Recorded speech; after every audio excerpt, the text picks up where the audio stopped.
माह पहले जब सरकार ने फंड की घोषणा की कि हम आपको नियमितीकरण का लाभ देंगे, अन्य लाभ देंगे, आपने उनका स्वागत कर दिया। ये सरकार स्वागत के योग्य नहीं है साथियों। मैं आप लोगों से भी कहना चाहता हूँ, तमाम जो चीजें आपके सामने आती है, आज आप लोगों को यहाँ पर धरना प्रदर्शन करना है। आपके प्रतिनिधि कहाँ है बताइए, वो MLA कहाँ है, वो मिनिस्टर कहाँ है? आप इनको क्षेत्र से खदेड़ने का काम करें। ये आपने रेत बोझरी, ये माफियागिरी करने के लिए नहीं चुने। अरे आप अपनी लड़ाई लड़े, कोई भी विधायक सदन में इस बात को नहीं कह रहा है कि जो उपलब्ध हमारा कर्मचारी है 15-20 हजार रुपए में अपने परिवार का कैसे गुजर बसर कर रहा है। आज कई हमारे ऐसे साथी हैं जो देहरादून के लिए अलग जनपदों से आए हुए या किराए का मकान लेकर के रह रहे हैं, उनकी पीड़ा को कुछ समझने को तैयार नहीं है। कमेटियाँ बन रही है, कहीं क्षेत्र की कमेटी बन रही है। अभी 2-3 दिन पहले एक सिर्फ कमेटी का गठन कर दिया, सिर्फ और सिर्फ लॉलीपॉप देने के लिए। ये मैं बात को कई दिन पहले मैंने गोदिया जी से भी साथ को कहा था, गोदिया जी इस तरह सम्मान करने से इनके जो है झांसे में आने की जरूरत नहीं है, ये अंगार होना चाहिए, सड़कों को करके आंदोलन होना चाहिए, तब जाकर के ये बात आपकी बन सकती है। आप इनको क्यों नहीं खबर देते हैं? तमाम जो विधायक है, जो मंत्री, कोई शराब बेच रहा है, कोई इसका प्रत्यक्ष तौर पर वो माफियागिरी कर रहा है, रेप बदली मध्यस्थ है, लेकिन उनको आपका जो दर्द है, एक परिवार का जो पीड़ा है, आपके भविष्य की कोई उनको चिंता नहीं है। ये बड़ा दुर्भाग्यपूर्ण है साथियों। अभी मैं एक आध दिन में लोगों के बीच में कोई सुन रहा था बात कि हम गवर्नर साहब के पास भी आप लेकर के अपनी प्रयास लगे। अरे आप कौन से गवर्नर की बात करते हो? वो गवर्नर निगम में गवर्नर आज तक हमने नहीं देखा, सिर्फ और सिर्फ के आदान प्रदान करने का सिर्फ और सिर्फ काम किया जाता है। अगर इस गवर्नर के खिलाफ सबसे ज्यादा जो मुखर है जनसंघर्ष मोर्चा है, हमने इनकी बर्खास्तगी की मांग की थी। अरे आप जनता के हितों को लेकर के कुछ तो बोलो। उत्तर प्रदेश में तांडव मचा है, आप कुछ बोलने को तैयार नहीं, सिर्फ और सिर्फ भूखे दे रहे, अपना सैर सपाटा कर रहे। आज राजभवन को ऐसा बना के रखे, बताइए कैसे काम चलेगा? आपकी मांगे कैसे पूरी? किसी के अंदर कोई पीड़ा नहीं है, कोई जज्बात नहीं, कोई संवेदना नहीं है। ऐसा मैं समझता हूँ इनका बहिष्कार करना चाहिए। और साथियों, अभी आप लोग पूरी ताकत के साथ 20-22 हजार कर्मचारी हैं आप लोग, लेकिन अभी संख्या में और आपको ज्यादा बढ़ाना पड़ेगा, क्योंकि हमें नवंबर 2018 का ऑलरेडी हाईकोर्ट का आदेश है, उसका पालन कराने के लिए हमें और ज्यादा आंदोलित होना पड़ेगा।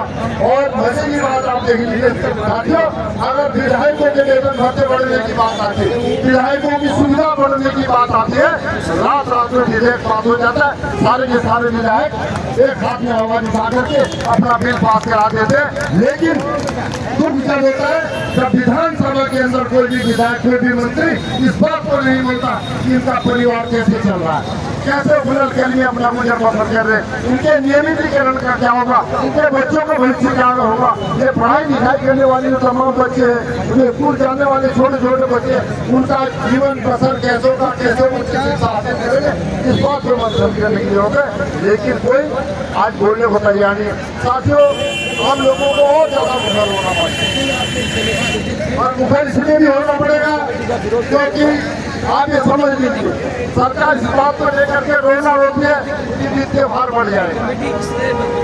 जब अक्टूबर 2024 में सरकार की असर खाली हुई, यानी एक तरह से कोर्ट ने सरकार का जो दावा था वो ठुकरा दिया, और 1 महीने के भीतर ही उसके से 25 दिन के भीतर नवंबर 2024 में सरकार रिव्यू में चलेगी। और क्या समझते हो साथियों, अगर आप एक चुप नहीं होंगे, अगर आप आंदोलित नहीं होंगे, तो अगर भाई ने जो रिव्यू प्रतिशत आपके फेवर में भी आ जाती है, तो क्या सरकार ये गारंटी इस बात की है कि सरकार चार्टर बैंक में नहीं जाएगी? हमने कई लड़ाई लड़ी, ऐसी चाहिए हम जाने की हमने लड़ाई लड़ी, सुप्रीम कोर्ट का आदेश दिया कि भाई सरकार को आपका तमाम पेंशन के लाभ दो, लेकिन सरकार लाख कैसे में चलेगी? इसलिए साथियों, आप लोगों को ज्यादा सचेत होने की। आज प्रदेश के अंदर 80-90 हजार करोड़ का 8-9 हजार करोड़ रुपए हम हम हर साल ब्याज के दे रहे हैं। अरे अगर 2-4 हजार करोड़ 2 करोड़ रुपये का अगर अतिरिक्त भार भी बढ़ गया, हमारे उपलब्धि जो कर्मचारी अगर वो रेगुलर हो गए, उनको कुछ लाभ मिलेगा, तो बताइए सरकार का क्या जाता है। ये सरकार बिल्कुल देने के पक्ष में नहीं है। और जो अधिकारी है, साथ में एक और बात बता दूं आपको, चाहे कमेटी कितनी बन जाए, जितने भी अधिकारी है, कोई भी इस बात को नहीं चाहता कि आपको इसका लाभ मिले, क्योंकि उनको 1.5-2 लाख रुपए घर बैठे तनख्वाह मिल रही है, उधर कमिश्नर को भी उधर तमाम माफियागिरी अधिकारी कर रहे हैं। इसलिए आपको सचेत रहने की जरूरत है। साथ में हमारा सरकार से तो जो नाराजगी है वो तो है, लेकिन इन विधायकों और मंत्रियों से हमारी ज्यादा नाराजगी इसलिए क्योंकि जब आपने इनको चुना था, इसीलिए चुना था कि आपके जो हक हकूक हैं, जो आपकी मांगे हैं, जो तमाम आपके ग्रीवेंसेस हैं, उनको ये पूरा करेंगे, उनको दूर करने का काम करेंगे। लेकिन आज कोई कुछ करने को तैयार नहीं है। इसलिए मेरा साथियों आपसे यही निवेदन है, जब आपको खुद ही अपनी लड़ाई लड़नी है, जब आपको सारे धरने प्रदर्शन खुद ही करने, तो बताइए उस लाइन में लग करके क्या फायदा आपको, जब आप विधायकों को चुनने जाते हो, सांसदों को चुनने जाते हो। अरे ये माफिया आप जनप्रतिनिधि नहीं चुन रहे। इस देश का क्या इस छोटे से दुर्भाग्य है, आप जनप्रतिनिधि नहीं चुन रहे, आप माफिया चुन रहे, आप वो तमाम शराब के तस्कर चुन रहे। आज जितने ये विधायकों को ले लीजिए, प्रत्यक्ष अप्रत्यक्ष तौर पर कहीं न कहीं खनन के पट्टे, कहीं रेल, शराब, तमाम चीजें इनके आज हजारों करोड़ रुपए के साम्राज्य उन्होंने बना लिए। जो मंत्री विधायक 15-20 साल पहले दर की ठोकरे मारा था, हमें कैंसर में आटा नहीं था, आज सैकड़ों हजारों करोड़ रुपए का मालिक कैसे बन गया, इसका हिसाब लेने की जरूरत है। क्षेत्र को लौटाने की जरूरत है। और साथियों, जब तक आप इनको लौटाएंगे नहीं, ये मेरी में बात नहीं कर रहा हूँ, मेरा कहना ये जनता का छोटा सीधा गिरेबान नहा जाता है, चाहे गवर्नर हो, मुख्यमंत्री हो, कोई भी सरकार का जितने से बड़ा अधिकारी हो।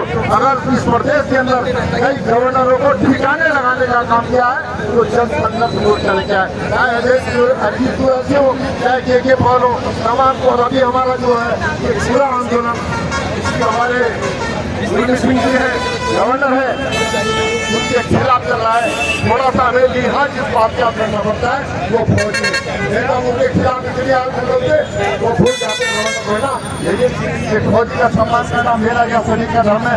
इसलिए मेरा तमाम साथियों से कहना है, साथियों अपनी बात को मजबूती के साथ रखने के लिए आप इनके झांसे में किसी के नहीं आना है, क्योंकि इस तरह करके समय वाट करना चाहते हैं, समय को निकालना चाहते हैं।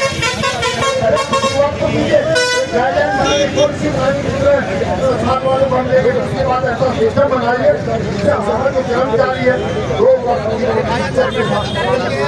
वक्त जो अपने बच्चों को खिला सके। इसलिए मेरा आपसे निवेदन है, ये लाइन जो आप लगाते हो ना विधानसभा चुनाव में, लोकसभा चुनाव, थोड़ा सचेत होने की जरूरत है। इनको लौटाने की जरूरत है। हिसाब क्यों नहीं लेते विधायकों से? कहे के लिए मंत्री होते हैं, सांसदों से हिसाब नहीं देते? जिस दिन आपने हिसाब लेना शुरू कर दिया साथियों, मैं बता रहा हूँ सारा सिस्टम ठीक हो जाएगा। और रही उनके अपने दर्द टुकड़े गवर्नर साहब के पास ले जाने की, अरे उनके फील्ड के अंदर उनको पहली सरकार ने निकाल दी। वो तो इस मिसाइल की तरह है जो खाली धुआं दे रही है, आगे बढ़ती नहीं है। तो ऐसे गवर्नर, ऐसे मंत्री, विधायकों की आपको जरूरत नहीं है। साथियों, योगदान होना चाहिए। अपनी आवाज, चाहे जेल जाना पड़े, लाठी गोली जो भी करे, सरकार चलाए, आपको पीछे नहीं आता। मेरा यही आपको बहुतों की कामना है कि में ये मतलब चीज चलाती है, दिनों में धूप है, लेकिन रात को जो सर्द हवाएं चलती है उसके बावजूद आप यहाँ पर बैठे हुए। मैं सभी साथियों का बहुत बहुत धन्यवाद करता हूँ और आप तमाम साथियों को मैं आश्वस्त करता हूँ, जन संघर्ष मोर्चा आपकी लड़ाई में हर वक्त आपके साथ है। पहले भी हमने कई आपकी लड़ाइयाँ लड़ी है, लेकिन आप लोगों का समर्थन हमें नहीं मिला। और समर्थन कैसे नहीं मिला? हमने जब विकास करने का आह्वान किया, साथियों मुख्य कर्मचारियों के हितों को लेकर के आंदोलन करेंगे, जो नवंबर 2018 का आदेश है उसका इम्प्लीमेंट कराने के लिए सरकार के खिलाफ धरना देंगे, उसमें से 10 मार्च आदमी भी नहीं आते। पूरी की पूरी टीम जन संघर्ष मोर्चा की सैकड़ों की तादाद में साथी आते, लेकिन वो नहीं आते। तो हमें वहाँ पर नीचे इसलिए देखना पड़ता है, पत्रकार साथी बोलते हैं कि आपको पूरा की साथी है, हम क्या जवाब देंगे? अरे आप उठे तो सही, हम तहसील की क्या कहीं जिला प्रशासन की ही सेट में जाते थे, लेकिन आपको एकजुट होना पड़ेगा। इन शब्दों के साथ आप तमाम साथियों का बहुत बहुत धन्यवाद। जय हिंद, जय बहुत बहुत धन्यवाद नेगी जी के लिए जो निरंतर हमारे साथ हर जगह में